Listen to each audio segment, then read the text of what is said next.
Kloter JKG 05 jumlah jamaah 350 misalkan ya. Kita udah tahu tuh, kita udah plotting tuh kamar-kamarnya gitu. Makanya ketika ada jamaah yang tidak dapat KM, mesti ada permainan di situ. Ada yang berbuat zalim di situ. Dan oknumnya mesti oknum KBHU, mesti itu. Biasanya seperti itu. Makanya kita panggil itu. Cari, saya bilang. Cari di situ ada KBHU ada berapa. Cari KI-nya itu. Nah, itu hanya ketahuan pasti. Panggil lah ke kantor itu kan. Integrasi betul. Penyebabnya karena satu kamar yang harus diisi 5 orang diisi cuma 1 orang atau 2 orang. Dan petugas juga tahun 2019 pernah ada dipulangkan, Pak. Yang dipulangkannya waktu itu saya ke sektor 5 Madinah. Dipulangkannya di waktu saya ke sektor, kebetulan dia kloternya berada di hotel sektor 5 Madinah. Ketua kloternya minta tolong, Pak, saya jangan dipulangkan. Karena kasusnya terjadi di Mekah gitu loh. Bukan di, kebetulan waktu dia kan gelombang pertama, gelombang kedua. Jadi landingnya di Mekah. Kasusnya terjadi di Mekah, kemudian dilemparkan ketika dia berangkat ke Madinah, dia akan dipulangkan dari Madinah. Ketua kloternya itu minta tolong, Mas, saya tolong, Pak, tolong selamatkan saya, jangan dipulangkan, Pak. Saya kan nggak tahu persis apa masalahnya. Akhirnya saya tanyalah dengan kadaker yang ada di Mekah, ada masalah apa gitu dengan yang ada ketua kloter ini dari JKG, ya JKG. Nomor sekian, ada masalah apa? Ceritalah masih gini-gini.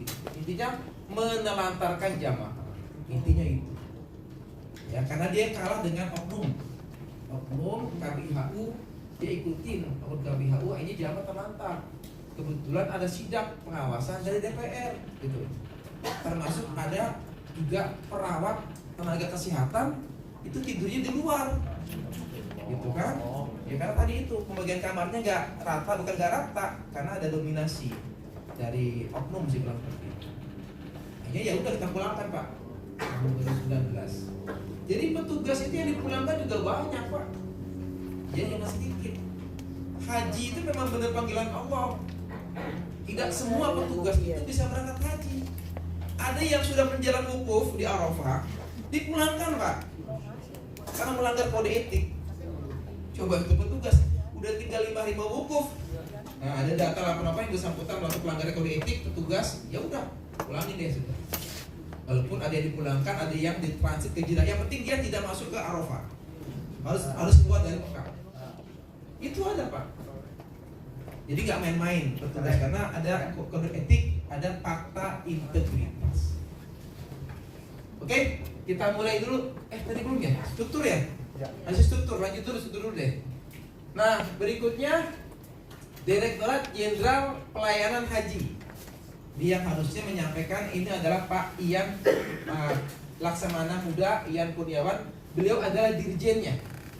Saya ada di bawah beliau. Saya berada di Direktorat Pelayanan Haji Dalam Negeri. Ya. Jadi Pak Jenderal Ian ini sebagai dirjennya, Dirjen Pelayanan Haji, dia membawahi ada 4 eselon 2-nya. Ada Sekretariat Ditjen, ada Direktorat Pelayanan Haji Dalam Negeri, ada Direktorat Pelayanan Haji Luar Negeri, ada Direktorat Pelayanan Haji Khusus. Saya berada di Direktorat Pelayanan Haji Dalam Negeri. Ya. Jadi di Direktorat Haji Dalam Negeri ini ada subdit dokumen, ada subdit pendaftaran, ada 2. Saya di subdit dokumen. Kemudian ada Direktorat Pelayanan Haji Luar Negeri. Nah, Direktorat Haji Luar Negeri ini ada subditnya, subdit akomodasi, subdit transportasi, dan subdit konsumsi. Mereka yang bertugas menyiapkan konsumsi hotel, transportasi jamaah selama di Mekah. Yang sekarang timnya masih berada di Mekah, sedang proses seleksi penyedia catering, penyedia transportasi, dan juga hotel-hotel yang ada di Mekah dan Madinah. Timnya masih di sana. Ada Direktorat Pelayanan Haji Khusus. Ya.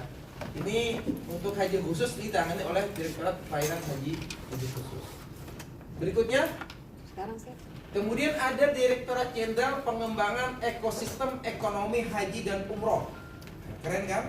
Karena ada Direktorat Jenderal Pengembangan Ekosistem Ekonomi Haji dan Umroh. Yang mungkin Pak Dirjen, Pak Kuncis malah udah menyampaikan ya.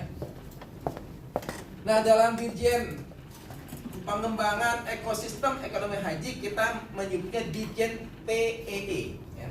Pengembangan ekosistem haji itu dibantu 4 eselon 2, ada sekretariat Ditjen, ada Direktorat Tata Kelola Ekosistem Ekonomi Haji dan Umroh, ada Direktorat Fasilitasi Pembiayaan dan Investasi Ekosistem Ekonomi Haji dan Umroh, dan Direktorat Pengelolaan Biaya Operasional Haji.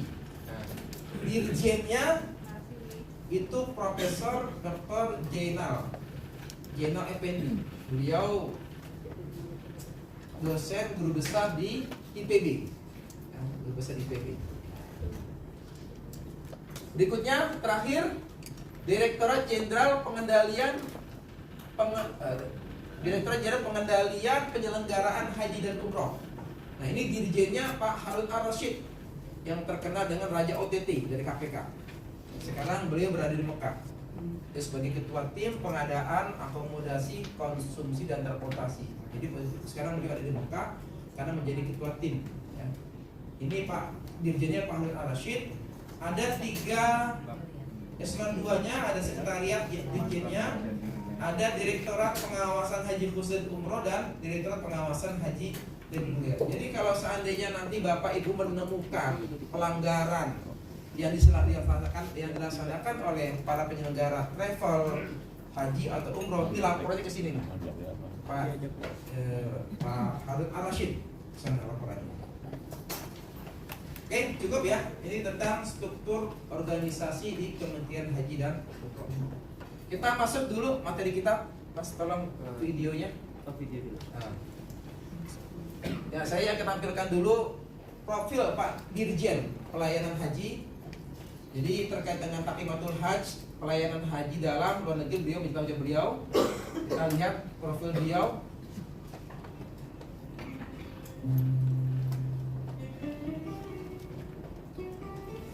Laksmana Pertama TNI Purnawirawan Ian Heriawan adalah sosok orang Sunda asli keturunan Garut dan Subang, Jawa Barat yang meniti karir militer melalui jalur sekolah perwira ABRI. Perjalanan karirnya di militer dimulai sebagai seorang rohaniwan TNI karena memiliki latar belakang pendidikan pesantren dan kuliah jurusan dakwah. Sejak pangkat Letnan 1 sampai dengan Kapten lebih banyak ditugaskan di daerah operasi seperti di Papua, Aceh, dan Ambon khususnya.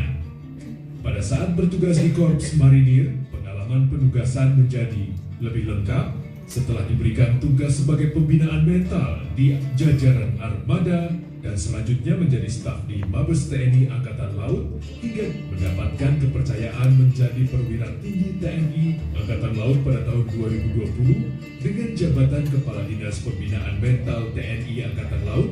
Yang pertama, karirnya pun terus melejit hingga mencapai puncak karir sebagai profesi pembina mental TNI dengan jabatan Kepala Pusat Pembinaan Mental TNI pada tahun 2022 sampai tahun ke-2024.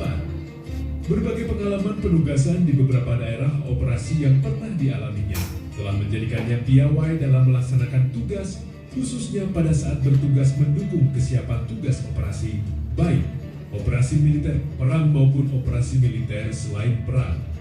Berbagai kreasi dan inovasi dalam melaksanakan tugas pembinaan mental prajurit selalu terus dilakukannya. Ide dan gagasan cemerlang seperti membuat alat ukur kondisi mental prajurit dan gagasan aplikasi, Bintal, serta beberapa tulisan yang ditorehkannya telah mewarnai karya kepemimpinannya.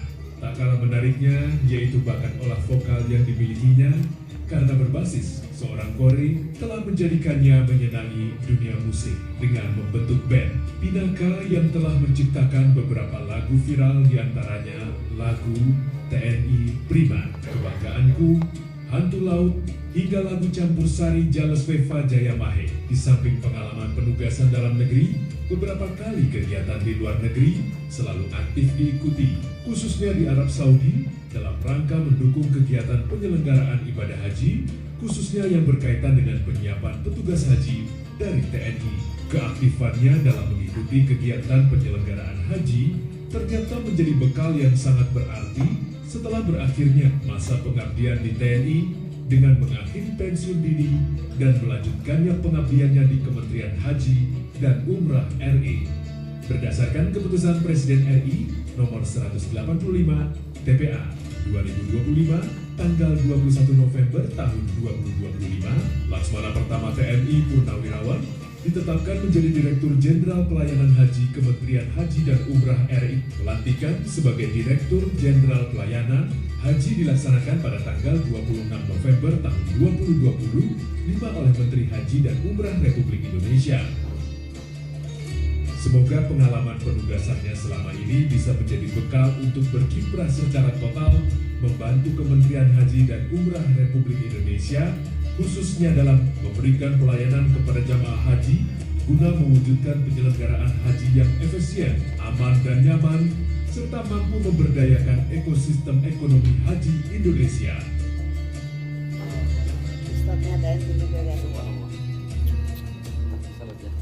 Tepuk tangan untuk beliau. Jadi beliau dilantik SK Presidennya turun tanggal 21 November, dilantik tanggal 26 November 2025. Beliau sudah pensiun. Jadi jenderal yang ada di Kemenas itu pensiunannya purnawirawan. Gajinya itu gaji P3K. Ya. Kemarin beliau menyampaikan kepada kita waktu kita rapat, gaji beliau itu hanya 5.300.000. Ya.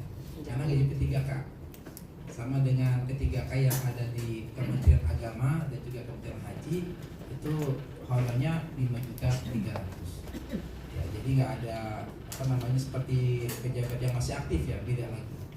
Tapi karena beliau memang komitmen khidmah melayani jamaah haji, beliau rela melepaskan jabatan jenderal aktifnya. Waktu itu beliau sebenarnya masih aktif Pak, ya, karena mendapatkan amanah minta membantu di Kementerian Haji. Ini jabatan beliau waktu itu ya sudah beliau pensiun dini. Karena nggak boleh ketika dia masih aktif, pilihannya dua, ingin jadi dirjen atau tetap melanjutkan karir di militernya. Beliau memutuskan sudahlah untuk di militer sudah cukup, dia pilih untuk mengabdi di Kementerian Haji dan memang beliau tadi kan perpunya kita baca ya, beliau memang cerita kemarin berkat beliau bisa baca Quran korek gitu ya, akhirnya beliau bisa menjadi jenderal.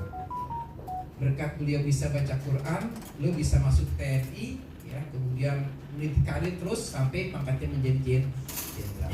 Dan alhamdulillah beliau bergabung di Kementerian Haji dan Umroh. Kita doakan semoga bisa memberikan pelayanan terbaik untuk jamaah Indonesia.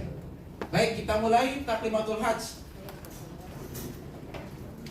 Bapak Ibu sekalian, ini saya ambil intisari di dalam Taklimatul Hajj. Aslinya itu bahasa Arab semua, ya, bahasa Arab semua. Untuk yang kiai-kiai mungkin bisa lah baca, tapi kalau yang bukan kiai bahasa gundul nggak bisa.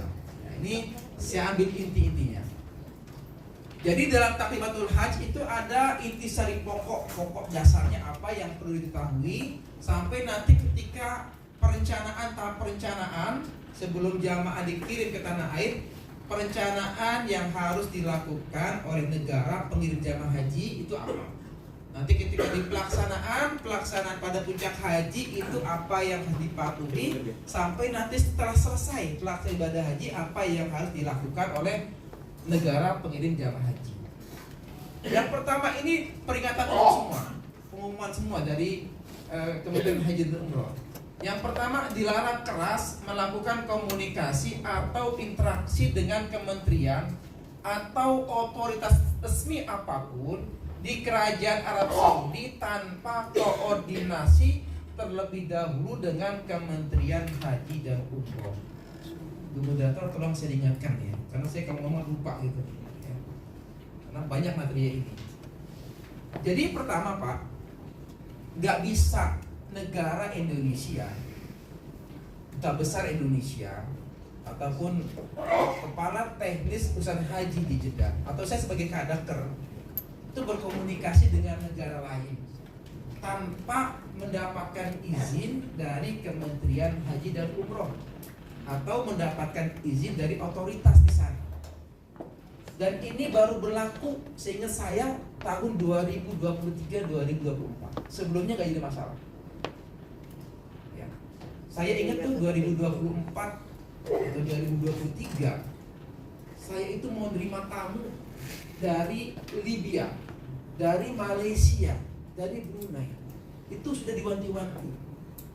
Ketika mereka bersurat ingin bertemu dengan kami di Dasar Mekah, ya silaturahmi lah, bertukar pengalaman bagaimana memberikan pelayanan kepada jamaah haji, termasuk bagaimana melakukan pembimbingan jamaah haji, sharing informasi gitu. Tapi kami dapat teguran, nggak boleh Pak, hati-hati Pak, nggak boleh. Itu memang seperti ini Pak.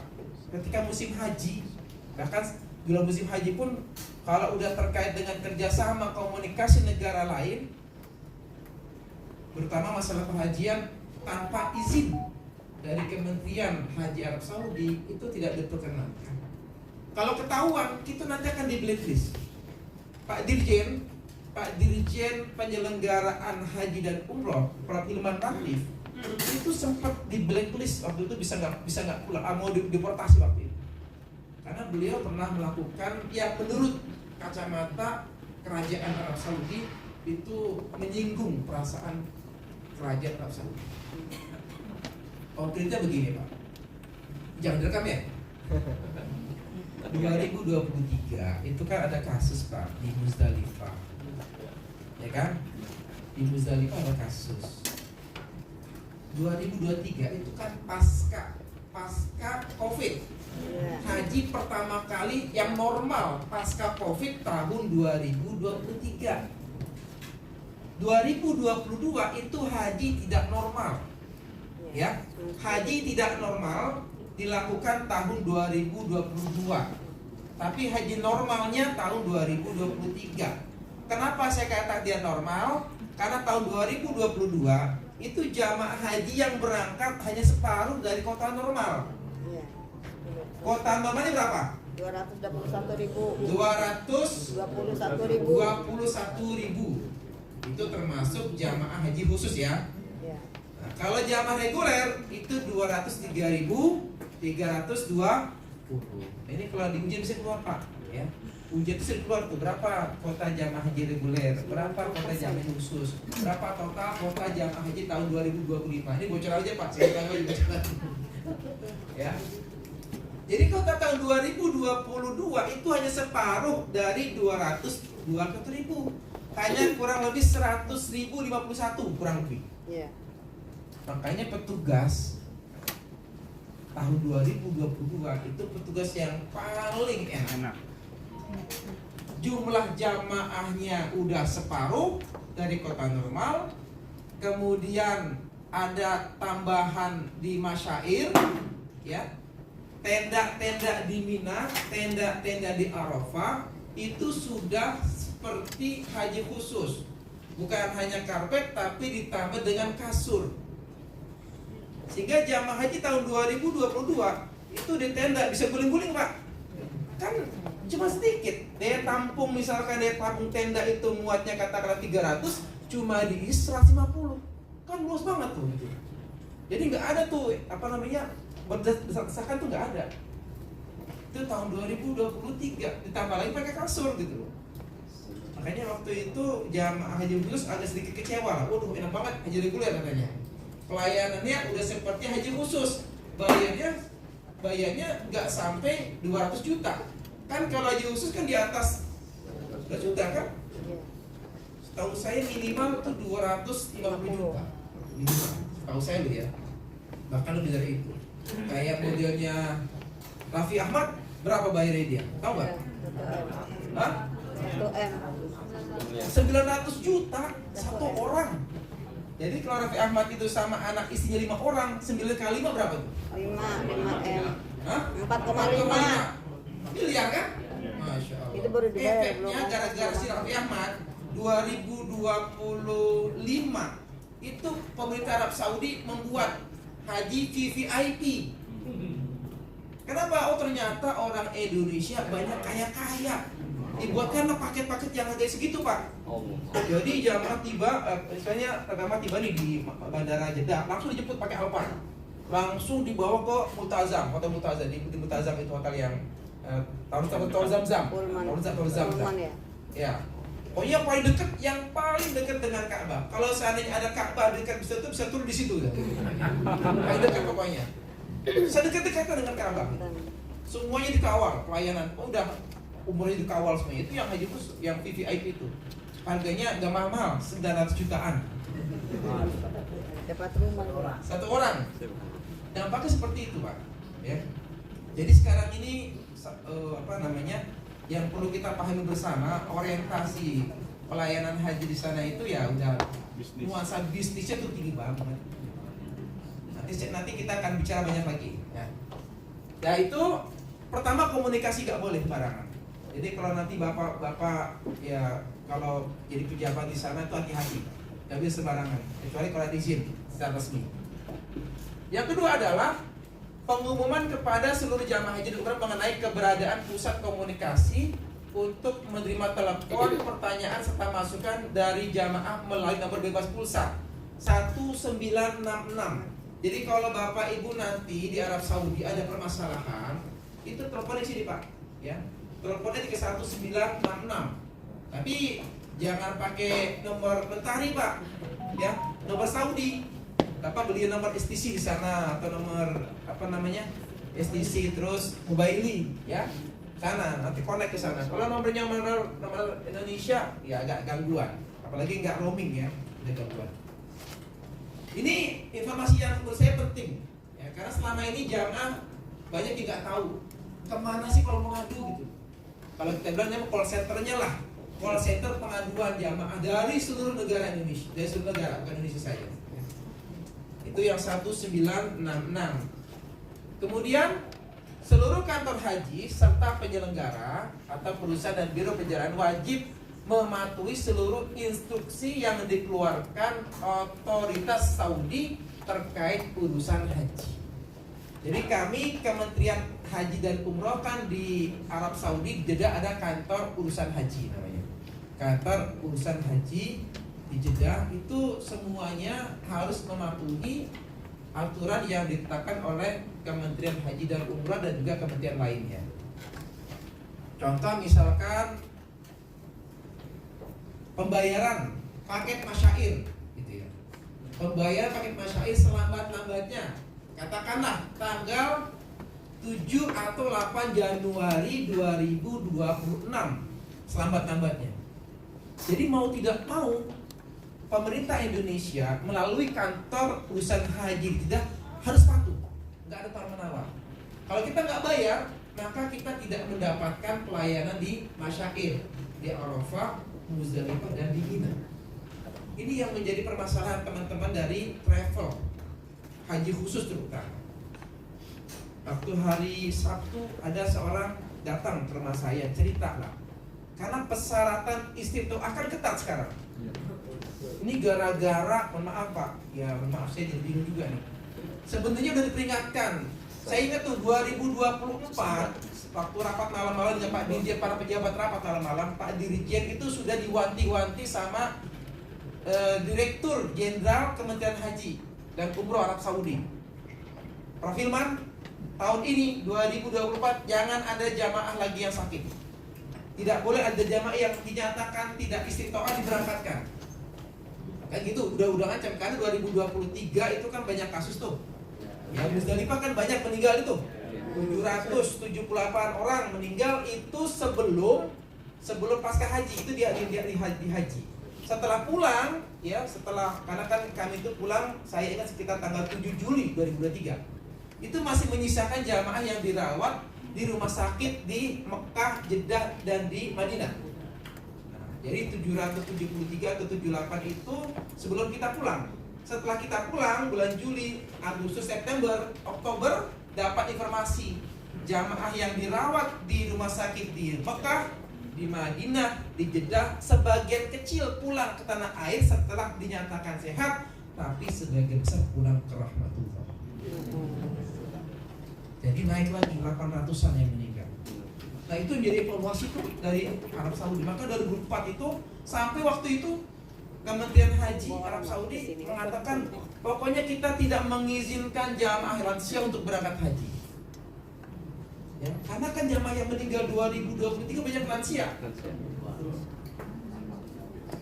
banyak lansia itu.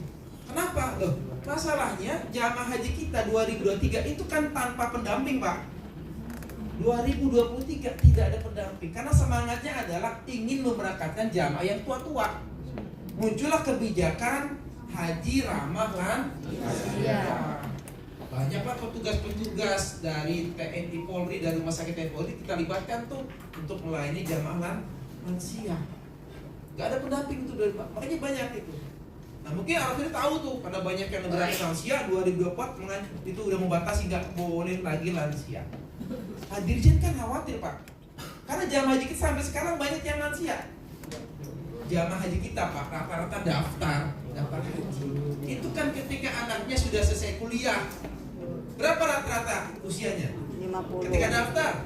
50. Hah? 50. 40 paling cepat ya? 50. Perhatian 40 lah, 40 atau 50. Katakan 50 gitu, 50 daftar. Nunggunya 20 tahun. Bagi yang 20 tahun, berarti berangkat berapa? 70 udah lansia dong. Kan gitu. Itu yang ngantrinya 20 tahun. Tapi kalau di Bantaeng, Sulawesi Selatan, ngantrinya 47 tahun. Jadi kalau daftarnya 50 tahun, berangkat 90. Sudah di kuburan. Ya Allah. Tapi alhamdulillah Pak, Indonesia itu masih bersyukur ternyata. Antrian kita hanya 47 tahun kan paling lama tuh di Bantaeng. Di Malaysia waktu delegasi Malaysia datang ke Mekah waktu itu saya tanya berapa Pak? Kemarin juga waktu Buzar Malaysia tanya berapa antri di Malaysia? Katanya nganti 130 tahun. Berarti sudah 3 kali mati Pak, belum dapat berangkat. Kalau misalnya dia meninggal usia 50 tahun meninggal kan? Dia hidup 100 tahun kan? Masih nanti saya mati lagi dia. Bangun lagi. 20 tahun. Baru saya 3 kali dia. Karena apa? Karena kota Malaysia sedikit. Gitu loh. Kan kota jamaah haji yang diberikan oleh pemerintah Saudi berdasarkan jumlah penduduk muslim. Malaysia itu kan cuma 30.000 jamaahnya Pak. Malaysia jamaahnya 30.000. Makanya yang meninggal jamaah Malaysia cuma 7 orang, 8 orang, ya wajar. Kita 221.000. Ya kalau meninggal 800 orang ya wajar juga lah gitu kan. Persen aja. Nggak boleh juga kayak gitu kan. Nggak boleh juga gitu. Ini masalahnya jamaah. Makanya Malaysia itu paling gampang. Nyari hotel Malaysia itu ada tower, Kiswah Tower di daerah Jarwal. Itu kan daya tampungnya berapa? Sampai 51.000. Daya tampung hotel itu 51.000. Berarti Malaysia satu hotel selesai di situ aja gitu. Kita ini 221.000. Makanya ada hotelnya terpisah-pisah. Ya, ada yang di Jarwal, ada yang di Raudhah, ada yang di Sisa, ada yang di Spala, ada yang Bakhutma, ada yang Ribahas, macam-macam. Karena mencari supaya murah, supaya BPIH pengkuasanya itu susah jadinya. Tapi kadang-kadang kita yang bagus ya gimana yang kalau bagus ya Tower Zam-Zam gitu loh. Berapa bayarnya? 100 juta mau nggak gitu loh. Ini yang harus kita kasih pemahaman kepada jamaah haji kita. Ini kok jamaah haji kita hotel jauh-jauh. Nah kalau jamaah bilangnya Bapak mau dekat, ini Pak 1 miliar nih Pak saya carikan hotel. Gampang. Hah? Ya itu diantaranya. Jadi terkait dengan malah kebijakan Arab Saudi itu komunikasi itu nggak boleh sembarang orang. Kemudian terkait dengan aturan-aturan tadi contohnya ya pembayaran masyair itu ketika Saudi menentukan tanggal 7 Januari 2006 terus bayar. Nah, kemarin itu yang teman dari travel haji khusus itu karena istiqtohnya berat. Jadi sekarang ini jamaah haji khusus berapa persen poin dikit jamaahnya itu. Ya karena banyak yang terganjal kesehatan. Kan di istilah kesehatan sekarang itu kalau semuanya diperiksa. Ya, semuanya semacam medical check up. Yang tadinya nggak ketahuan sakit ketika di MC tahu semuanya, kolesterol, jantung, diabetes, semuanya kelihatan semuanya. Kan terkendala jadinya gimana melunasi. Sementara syarat pelunasan harus istiqomah kesehatan. Nah, jadi Arab Saudi itu benar-benar kemarin itu Arab Saudi kecewa 2025 Arab Saudi kecewa dengan pemerintah Indonesia. 2024 Pak Dirjen udah negosiasi, Pak tolong deh untuk tahun 2024 tolong diizinkan jamaah lansia, karena ada jamaah lansia, banyak jamaah lansia Indonesia walaupun usianya 80 tahun masih dinyatakan sehat, masih bisa sehat, masih bisa jalan, dapat isinya 2 kan gitu. Mereka masih kuat gitu loh. Akhirnya negosiasi Pak Dirjen Kementerian Haji, ya udah kalau gitu tolong diperketat 2024 diperketat istiqomah. 2025 kecolongan lagi, kebobolan. Ya, kebobolan. Jamaah Haji Indonesia 2025 kemarin ada yang melahirkan. Nah, itu yang membuat Arab Saudi marah. Kok bisa ini loh katanya. Kita harus peringatkan itu kok bisa. Belum lagi ada jamaah yang vaksinnya borongkan kok diberangkatkan juga gitu. Tahunnya itu kemarin Pak, tanggal 7, 6, 7, 8 Agustus Kementerian Haji datang ke Indonesia. Mereka melakukan workshop 3 hari. Intinya apa?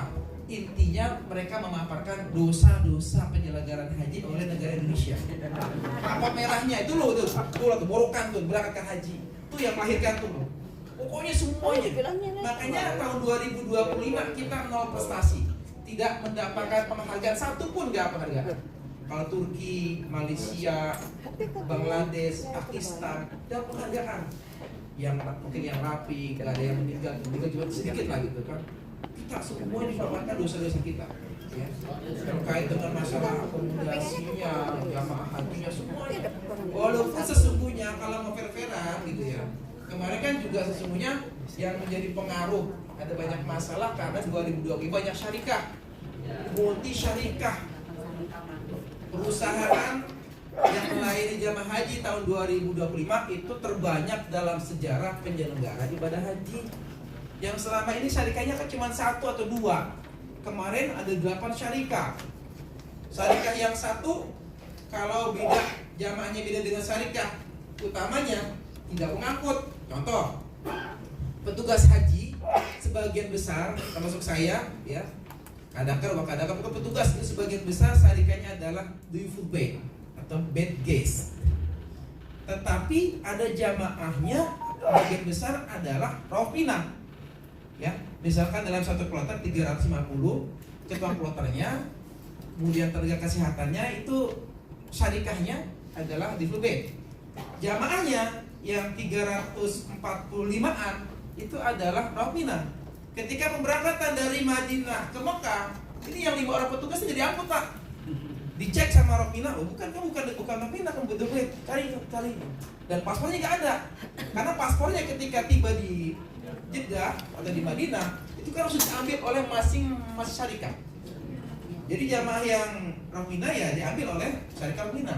Yang jamaahnya Debet itu dikasih paspornya ke Debet gitu. Jadi ketika pemberangkatan itu kita cek jamaah petugas ini mau berangkat nggak ada paspornya, ya nggak bisa berangkat Pak.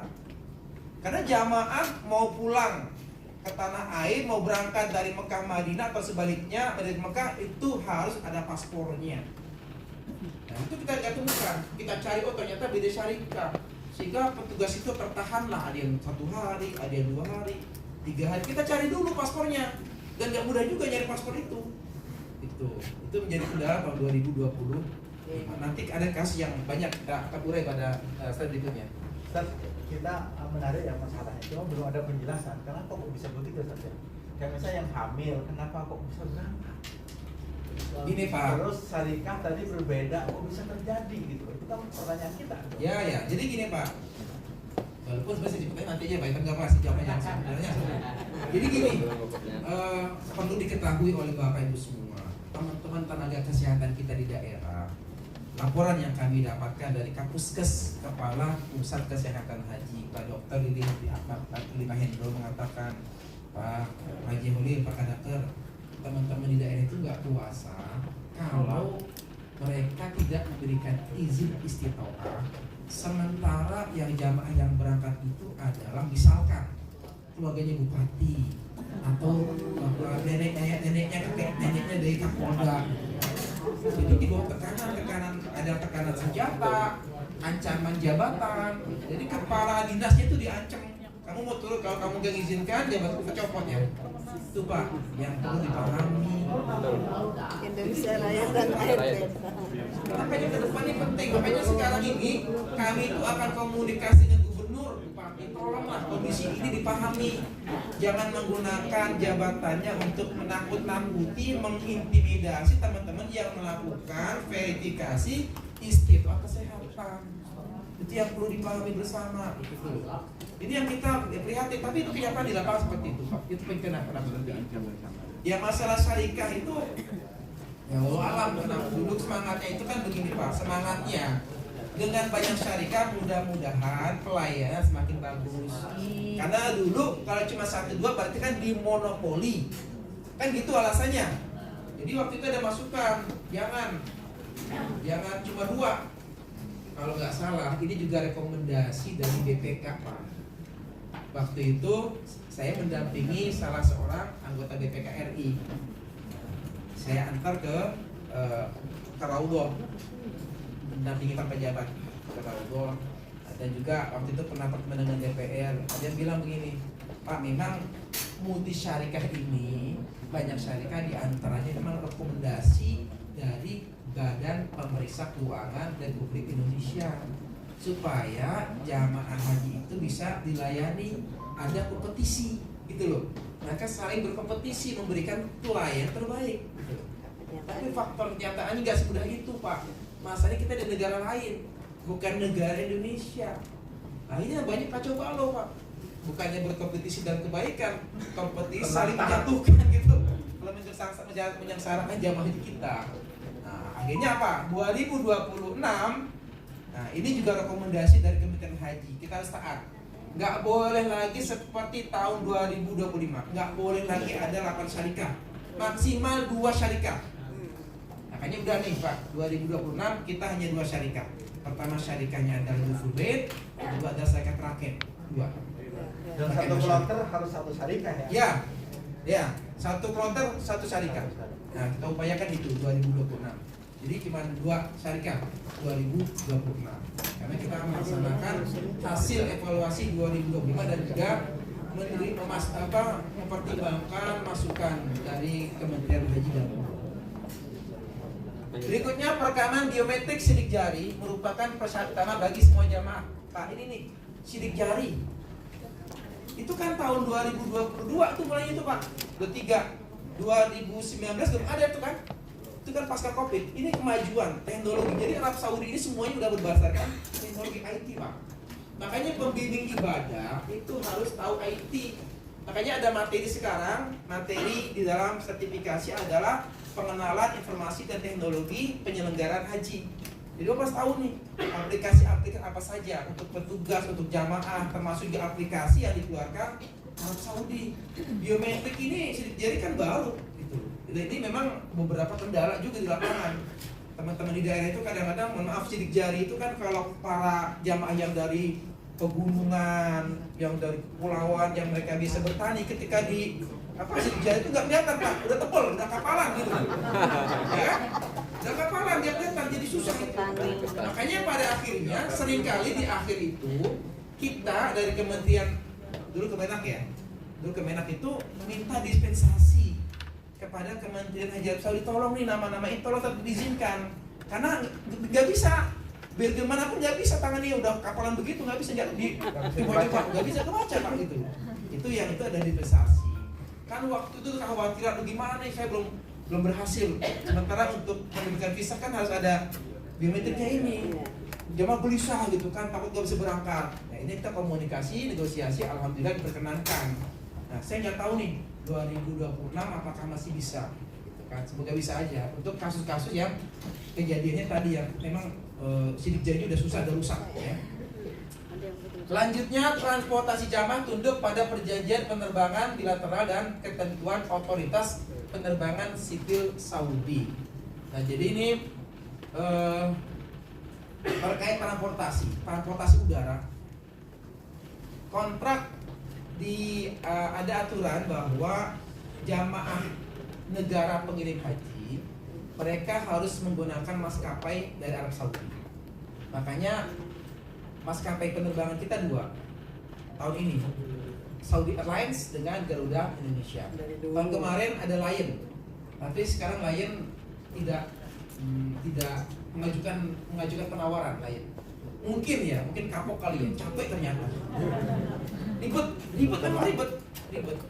Ya koper yang rusak ganti, itu kan belum lagi penambatan, belum lagi kalau seandainya landingnya melebihi waktu itu kan ada biaya parkirnya itu berapa dolar itu Pak? Biaya parkir itu bayar Pak di sana Pak. Ya, jadi Garuda Lion landing di Bandara Amir Muhammad di Madinah atau di Jeddah Abdul Aziz itu ada biayanya Pak. Makanya harus disiplin, nego lama-lama, kalau lama-lama kena cas lagi Pak. Biayanya gitu. Nah, ini. Kurang kena. Lanjut. Nah, rapat persiapan. Kehadiran dalam persiapan kantor urusan haji wajib hadir dalam rapat persiapan yang diselenggarakan oleh Kementerian Haji dan Umroh. Rapat ini rapat persiapan sebelum penyelenggaraan ibadah haji. Tanggal berapa? Setelah jamaah selesai tanggal 13 Zulhijjah, tanggal 15 Zulhijjah itu udah ada rapat Pak. Jamaah haji kan wukuf tanggal 9 ya, 10 berangkat jumroh, tasik 11, 12, 13 ya. 15 Zulhijjah itu sudah ada rapat awal lagi untuk haji tahun 2000 tahun berikutnya. Udah apa rapat lagi kita Pak. Jadi haji itu unik. Haji itu seperti orang hajatan pengen nikah. Resepsinya akad nikahnya cuma 1 hari, bahkan setengah hari. Tapi persiapannya bisa 3 bulan. Betul nggak? Ukur baju dulu, survei tempat dulu, nyebar undangan, bikin undangan. Nanti siapa bawa acaranya, kan gitu ya persiapannya. Haji itu sama kayak gitu. Walaupun penyelenggaraan haji kan puncaknya cuma di Arafah, betul nggak? Cuma tanggal 9 aja itu. Tapi persiapannya itu panjang Pak. Ya dokumennya, istilah kesehatannya, nanti pembayaran di masyairnya, nyari hotelnya, nyari bisnya, nyari pesawatnya, negosiasi harga pesawat, negosiasi harga hotel, gitu loh Pak. Panjang itu. Kan semuanya harus pakai dinegosiasi semua tuh Pak. Biar harga DPIH, biaya penyelenggara ibadah haji itu terjangkau. Ya, terjangkau. Bukan murah, terjangkau, bisa dijangkau. Nah, jadi persiapan itu udah dari awal. Ya. Dan kita terus nih. Ini Desember ini juga udah sering ada rapat-rapat ya intensif dengan Kementerian Haji. Lanjutnya, aktivasi penanggung jawab pada sistem nusuk masyair.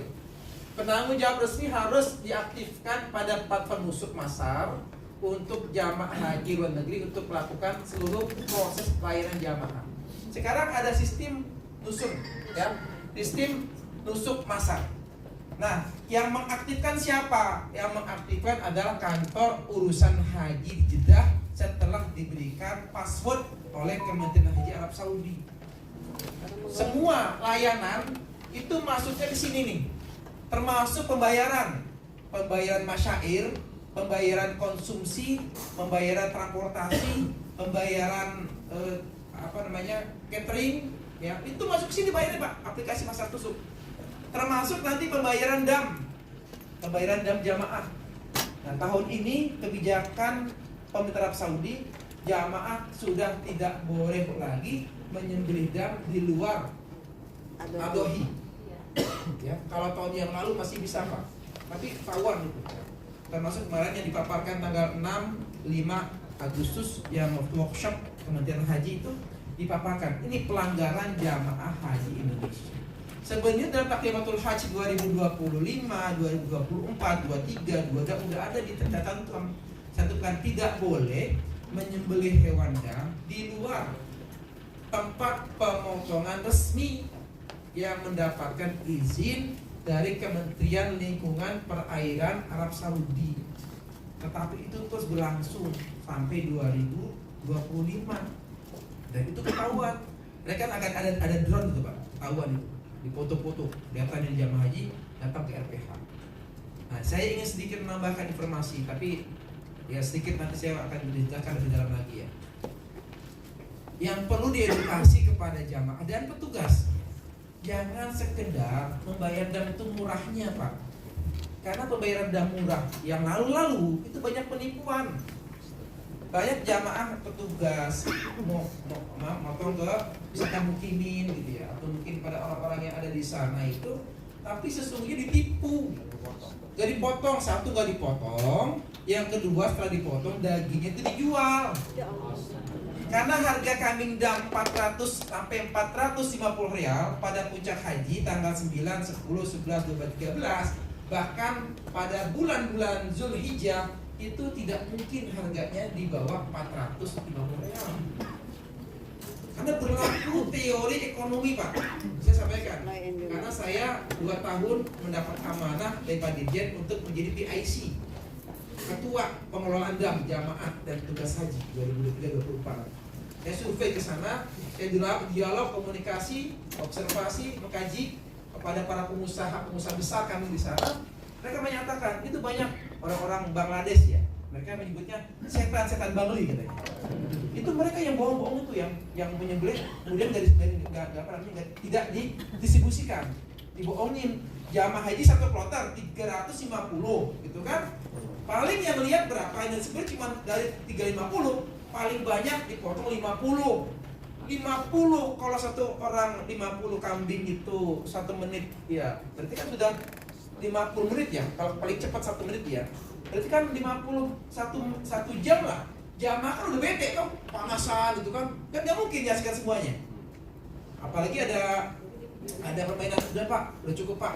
Panas Pak. Ini kita udah waktu kita ziarah gitu kan. Udah ditinggal tuh. Yang lainnya jadi sebelum Pak. Ya Allah. Makanya murah. 350 dapat, 250 real dapat. Kayak itu tadi, masih beli. Kalau nggak percaya, Bapak beli kambing 350 real, minta ada dagingnya, nggak akan dikasih Pak, nggak akan dikasih.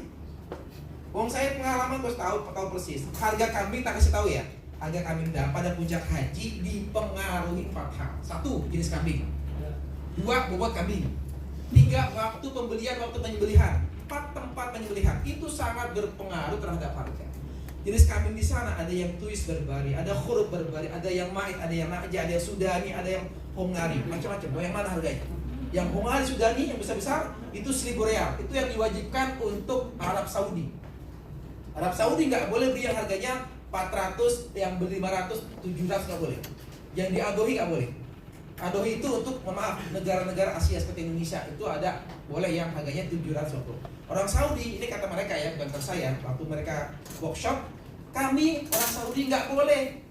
Kami melaksanakan haji tamattu, dan kami nggak boleh yang harganya di Adohi 720 real. Kami harus beli yang di atas 1.100 real Saudi. Makanya kami heran. Ini pemerintah Arab Saudi udah memberikan keringanan, diskon untuk jamaah haji Indonesia. Kami orang Saudi nggak boleh beri yang 720, harus 1.000 yang jenis Hungari yang besar-besar itu Pak. Jadi jenis kambing berpengaruh. Di Indonesia juga sama kan? Ada kambing kacang, kambing domba, kambing etawa, yang mana? Etawa. Nah itu yang perlu diketahui. Jamaah belinya jenis apa dulu gitu. Karena jenis berpengaruh terhadap harga. Ya. 2023 kami ngambil yang tuyus barbari. Kenapa? Karena kami konsultasi dengan Kementan, kalau daging mau dikirim, cari kambing yang lemaknya sedikit. Saya tanya kenapa? Buat Bu Dokter, ya karena kalau kambing itu banyak lemaknya, ketika dikirim ke tanah air, dia berpotensi sudah terkontaminasi dengan bakteri. Semakin banyak lemaknya, banyak bakterinya. Makanya bapak-bapak banyak lemaknya hati-hati gitu loh.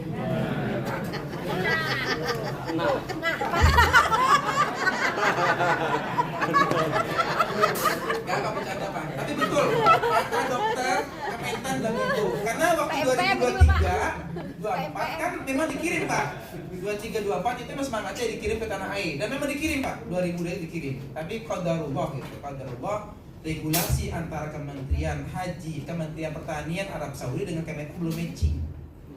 Ya. Ada persyaratan yang tidak dipenuhi waktu pengiriman daging 2023 oleh Kementan, tidak bisa akhirnya 2024 ya itu akhirnya diolah di Arab Saudi dan dibagikan kepada fakir miskin PKI TKW yang ada di Jeddah, di Dammam, Riyadh, Buraidah, di Mekah, termasuk juga yang para siswa-siswa itu kita bagikan di sana. Nah, karena waktu semangatnya mau dikirim, nah supaya tidak banyak bakterinya ya, supaya lebih awet ya, hilangin yang jangan ada penyakit lemaknya. Kalau yang huruf barba yang satu lagi itu ya banyak lemaknya kita nggak ambil gitu. Jadi jenis kambing berpengaruh. Kemudian waktu pembelian, kalau pembelinya tadi pada puncak haji berlaku ekonomi, semakin banyak permintaan makin mahal Pak gitu. Kemudian tempat penyembelihan, kalau tempat penyembelihan resmi ada biayanya. Pada puncak haji tanggal nyembelih tanggal 10, 11, 12, 13 itu biaya nyembelihnya